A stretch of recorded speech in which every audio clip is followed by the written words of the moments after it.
John, welcome to the show. Thanks, man. It's great to be here. I appreciate you taking the time. And for Nowhere, for people who don't know what Nowhere is, the two people who don't know what it is yet, what are you guys building with Nowhere, John? Nowhere is an online metaverse platform that instead of cartoon avatars has video feeds where you're face to face with other humans in beautiful 3D environments on the browser. So it's one click drop in. You're in a beautiful environment with other humans with spatial audio, and you can network around, meet different people, have different conversations, see a performance, go to a talk, have go to a comedy show, have a team building exercise and brainstorm workshop and all kinds of things. I love it. There are so many things to talk about in this episode, and a lot of ways I want to take this conversation. I'm going to go to a really strange part right away. So, your background, All American springboard diver. Tell me more about that and how you got from that to this, John. That is I've always been a person of extremes, I think. And I grew up in a small town in Kentucky. I was always an athlete, and I kind of fell in love with springboard diving because I was always a really physical person living in my body, and always wanted to tumble or to run into a wall or smack into things and push the limits of what the body could do.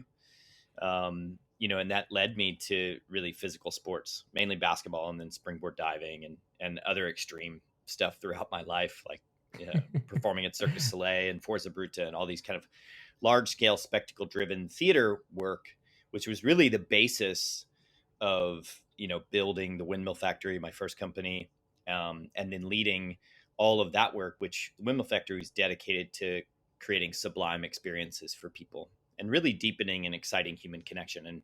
And Nowhere is really an extension of that into digital space. And with that too, so that experience, obviously, you have a lot of creative experiences with what you mentioned already. There's so many different installations you've done. I saw some pictures of that as well. I also saw pictures of your like 1999 or something American photo with some long hair, and I was like, oh, okay, this is awesome. I With did once have dreadlocks in a Midsummer Night's Dream play in college, so I there's love some that. dangerous photos out there. So you obviously had the creative side, done a lot on that side of things, had your own company before. With Nowhere, a little bit different, venture backed company, different space. Take me through then the decision to actually start Nowhere, go this route, which is a very long journey. Just take me through the decision to start Nowhere itself. It's amazing what a pandemic will do. You know, Absolutely. this is definitely a pandemic born pivot. Right before the pandemic, Windmill Factory was cooking along. We had we had a whole year of things booked out. Usually we work project to project on all kinds of different wacky stuff, from Nine Inch Nails festival tours to, AWS, UFC, presentations to, shadow plays in the castle side of castle walls, all kinds of crazy, but always, most always in real life, some video work and film work. But when the pandemic hit, of course, all of that live work, was put on hold, some canceled, some on hold. And we were really thinking like, well, we have this unique opportunity right now to try to what can we do right now, Yeah. with our skills, and what can we give the world, and how can we create culture moving forward at this time when so much of real life experiences that really push culture into the future are going to be on lock. So we started brainstorming and seeing what that could be.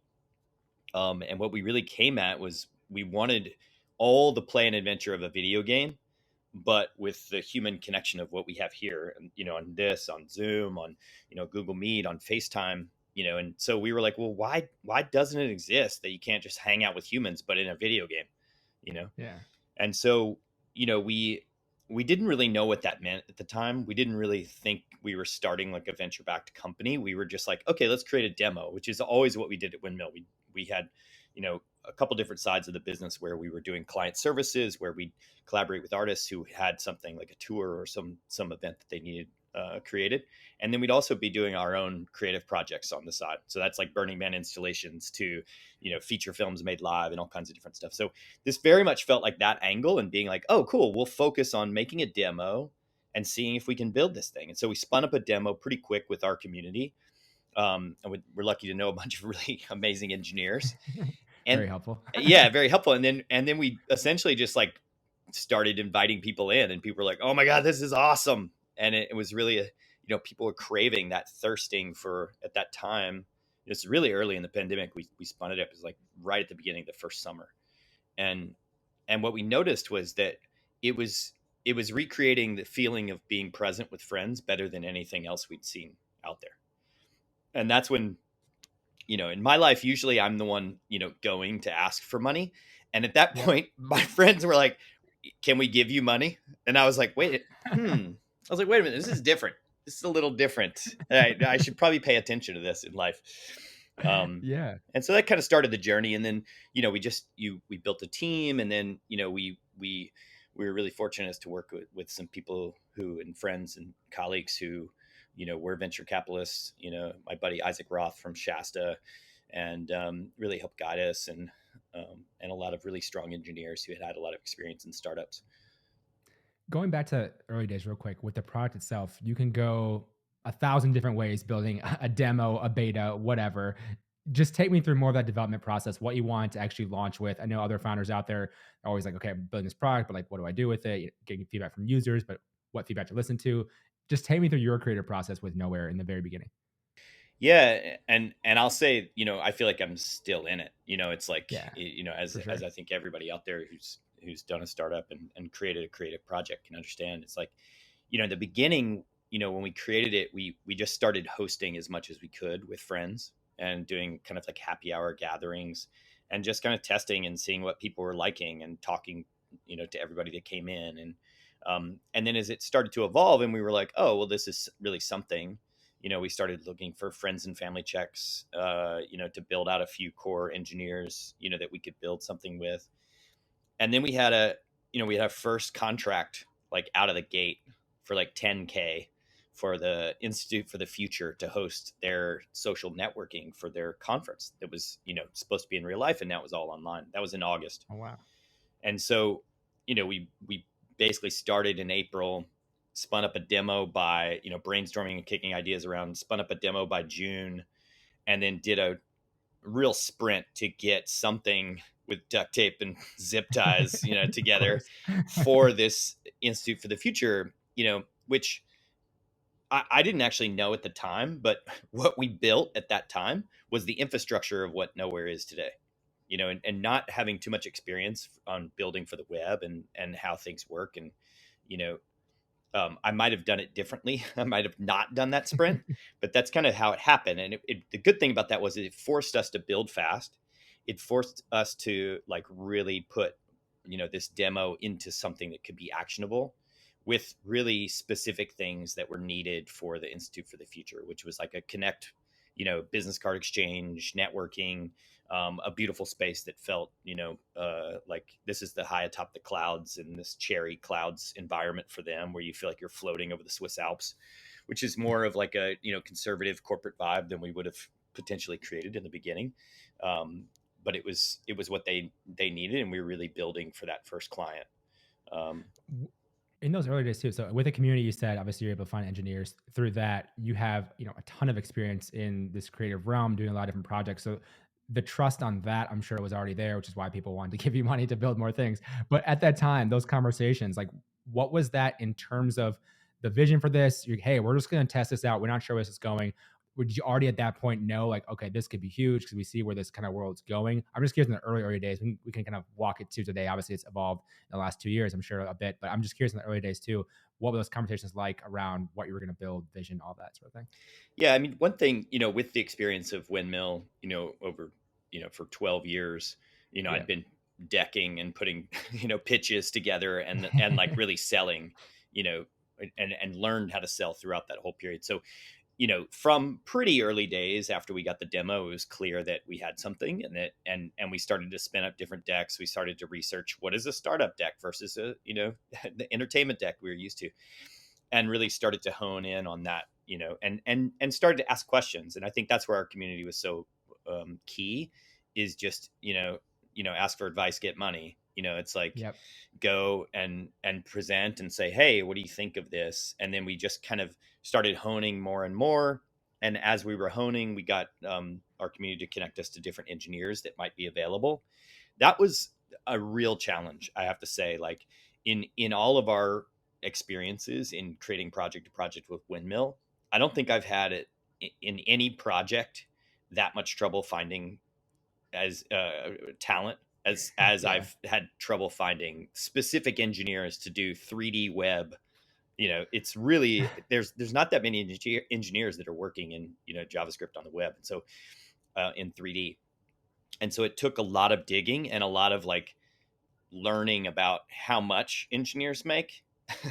and Like, whoa, and holy I was shit. like, whoa, geez. I mean, coming from the theater, it's like most people in the theater are like willing to do it for like some popcorn and some free food, which is that's Yeah. that's a whole other story about the Not the same for engineers? the business model of yeah, no. And it really speaks to the world of tech and where it is right now. And the prices are quite inflated, great for the Yeah. engineers, but I think for startups it's quite hard because you're immediately in a pool competing against the big dogs, like for on these salaries that are crazy. And I think the Yeah. pandemic's leveled that out a little bit with location and different things, but it really was an eye-opening experience to be like, oh, okay. And that's kind of when we were like, all right, I think I'm starting to understand venture capital, because there's an influx of cash in order to be able to compete, Yeah. even when you're giving really generous equity offers, which we were, to to just for those folks they're just used to a way of life, with good cash, and you need Yeah. the talent, especially at these early stages. So Yeah, no way around that. In terms of that too, so you mentioned digging all over the place, and ultimately, like, take me through that, the sourcing process, trying to find people. I would love to hear more about it. yeah, I mean, we were used to just calling a friend, and being like, "Hey, do you know anybody that does X, Y, Z?" And this is pretty obscure with Windmill Factory. It's like somebody who's created wireless LEDs that are waterproof, that are solar powered for recreating the night sky on the Hudson River. We've done some pretty wacky stuff over the years where you need very specific talent, but usually we would always be one phone call away or a Facebook post away to Yeah. connecting the dots to someone who could either do the job or connect us to someone who could do the job. So we went about that process in a similar way. We were posting on Facebook, we were reaching out to friends, I was calling, I was talking to all of these tech advisor folks, and really just that's how we found the early engineers that were on our kind of first sprint team. We're quite close. And then when we started to find the full-time folks, those were kind of more freelance contractors who didn't really want to dive all the way in. They were just like, yeah, we'll help you out a little bit, John, but I don't know.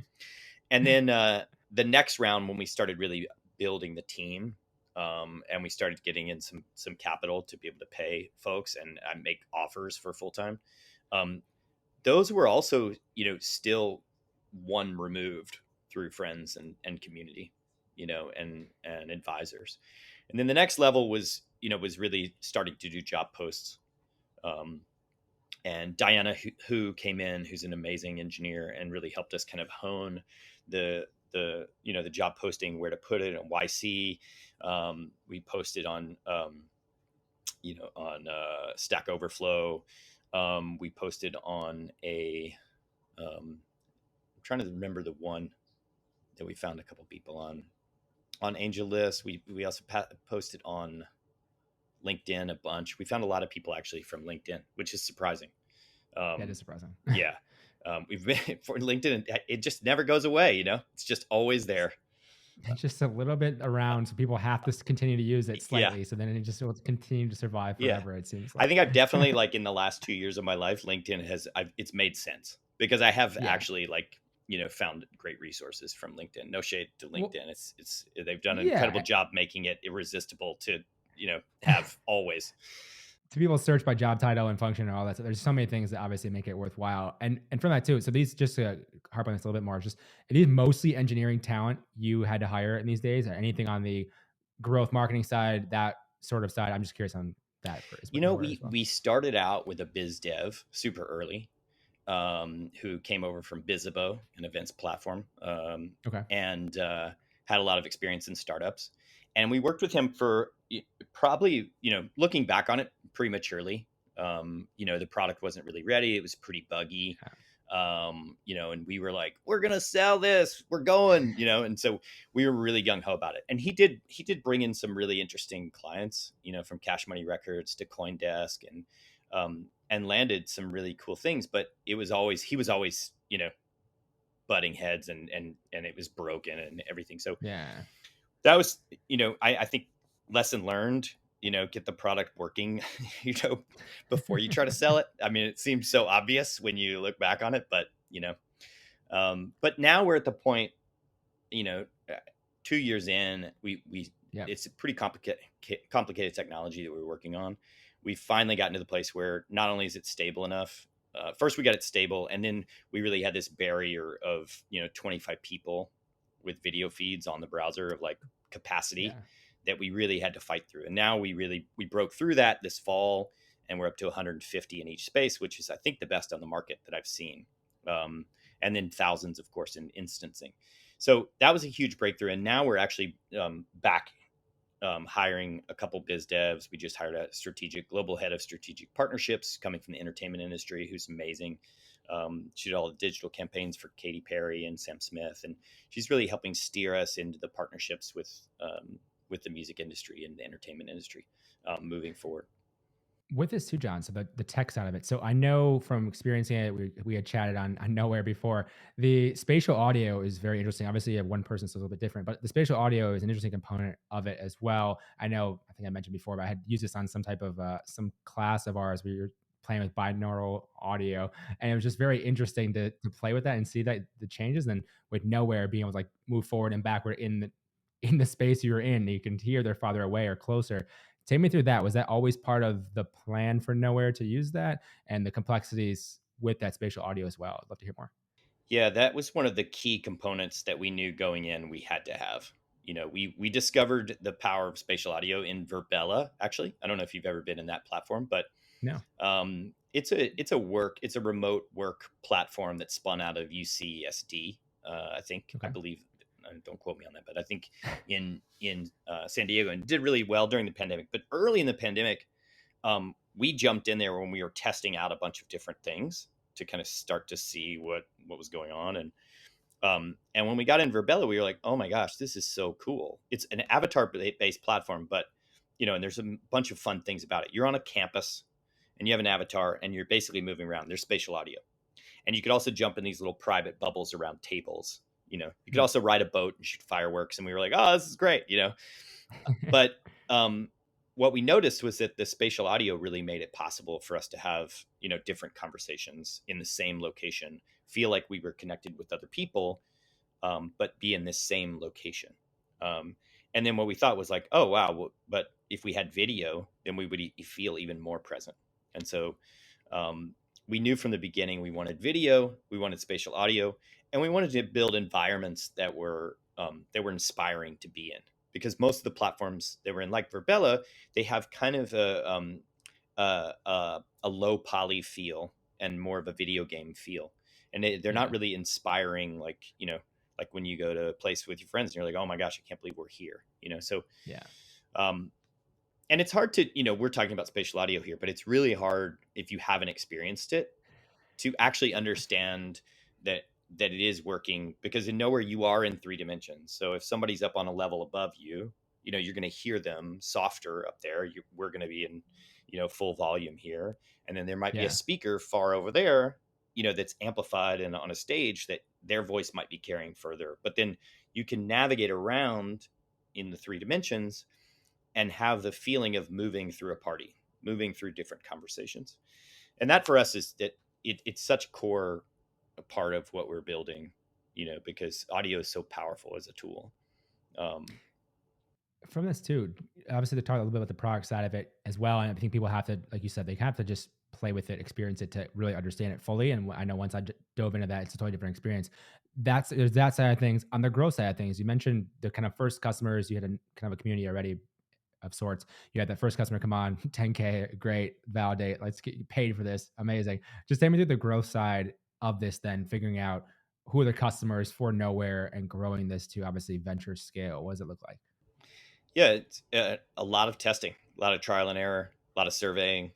a lot of feedback, and a lot of just like making hard decisions, about, because I still think what we've built is it's a new form of communication, and it has, it's we haven't seen this tool before in media, and we're still very early to see where it Yeah. lands, with which community. What we're seeing from our side is, um, we're seeing a lot of people come who want to host, just team meetings. We had Google and we had Salesforce in just hosting team meetings, SAP the other day, and they use this as a tool, to connect their teams, to do happy hours, these type of things. Then we also see the conference side. We have like one of the largest NFT, crypto conferences that's coming in next week. It's going to be about 5,000 people, and they're going to restream the conference and then be networking sessions and have a metaverse option. So, and then, well, that's another thing I should say that happened during this time. It's that Yeah. we were actually pitching metaverse early last summer when we were raising our first round, and um, what was interesting is that then, when Facebook announced and then the whole Yep. snowball happened, we found ourselves in this very unique and wonderful position. So since that has happened, there's been a lot more um, easy buy-in, from that early biz dev where we're trying to explain what a 3D space is, what a interconnectivity, blah blah blah. We don't have to do that anymore, and people are coming to us wanting the metaverse, which is a huge shift. Other things that are coming that we've seen are a lot of entertainment, so it's like somewhere between Twitch and Zoom, or Twitch and Clubhouse, where it's Yep. like, um, performers can be in nowhere and be live in front of their audience. They can hear the audience, where the laughter is coming from, or where the, cheers are coming from. And it feels like the best kind of performance venue, um, online that I've seen. Um, but that also applies to speakers, at conferences where you can, have an audience and a Q&A that feels live. So I think it's still, we're having to really run with entertainment for now, for traction and Sure. adoption, because I think that, that's our founder market fit. That's what we know well. That's where our connections are mostly. And essentially, we're looking at all of these data points, and we're like, there's not a super clear one, because they're all looking fairly appealing. So we're actually having to do that thing that is very scary. I think it, as as a founder, where you're like, well, let's go with that. Let's pick it and run, and we'll see, Yeah. what happens. So we're kind of in that motion right now, and running with it. Do you see this then? So that's your focus at this current kind of juncture. You figured that out from what people already have been using the platform. Is it going to be something eventually where you see it more as also part of work because everyone, a lot of people are remote? Is it going to be part of that kind of day to day, week to week, whatever cadence of people who are working remotely? Do they want to work in a coffee shop virtually that is nowhere? Like, I'm just curious on your thoughts around that. Obviously, with Vitalize, we're focused on future of work, so we're always kind of curious on insights on that. Just anything on that you think you'll build out eventually, or will be part of this metaverse as well? I mean, I think it's already part of it. It's like, we have a bunch of people that use it as their kind of their company meeting space, and Yeah. their onboarding for their DAO, or for their, for their company. So, um, we're, I see that music is a marketing vehicle for adoption, and then anyone can create their own space. We have a new world builder, so people can create their own space in Blender, their own model, or they can import models in from Unity or Unreal, or other 3D platforms. And so that really enables anybody to be able to create their digital twin of their office if they want, or their, whatever they want to dream up. And I see that being the future of entertainment, is the driver for adoption, and then seeing how people use this, across the board. For I think it's really going to be a key tool for the creator class, and the young entrepreneur, and the young creator who wants to push their own vibe. They want to build their own space. They want to build their own world. The young company who wants to, have a global company. We do all of our meetings in Nowhere, all of our, teams, and it works great for that. And I think that, in the 2 years we've been creating, we've always, we're definitely eating the dog food, and it works wonderful. And I think because at its core, it's a presence engine. You feel more present in Nowhere than you do on a, on a Zoom, or on a, Yeah. Google Meet, and it's less tiring, and you really have the ability to have agency where you move where you want to go. So it's an empowering tool. And I think at the core of that is what we need for the future of work. You know, we need a tool that allows the employee and the team member to feel like they're in control, to feel like they have agency, and to feel like they're in an inspiring space.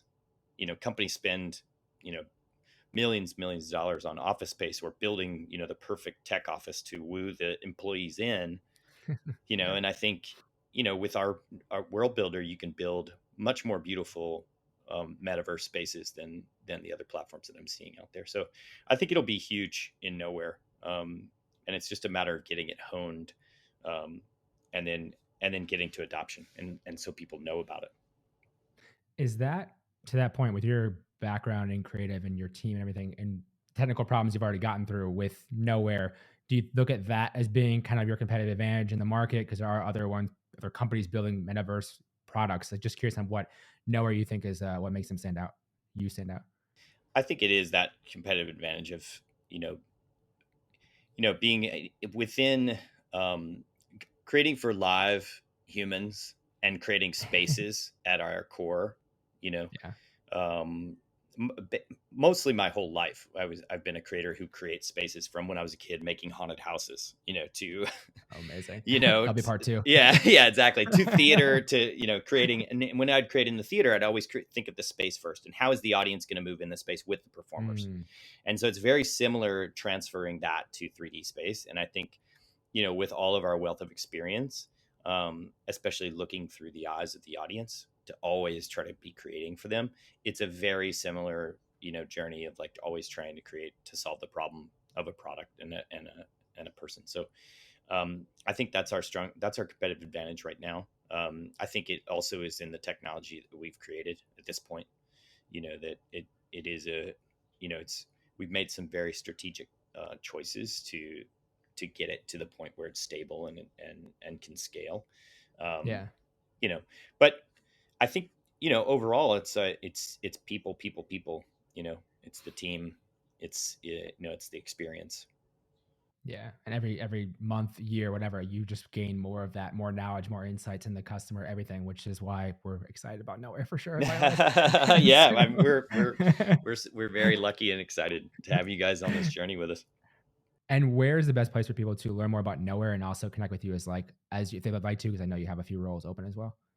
Yeah, youarenowhere.com is the website. And from there, you can, click Explore Nowhere, and you can drop into a welcome lobby, and you can start to explore around and see a bunch of different things. And you can also get your own free space to host up to 50 people. And if you have a larger opportunity, just reach out. I'm just JON@youarenowhere.com. Perfect. John, thanks so much for the time today. Appreciate it. Yeah, thank you. Pleasure.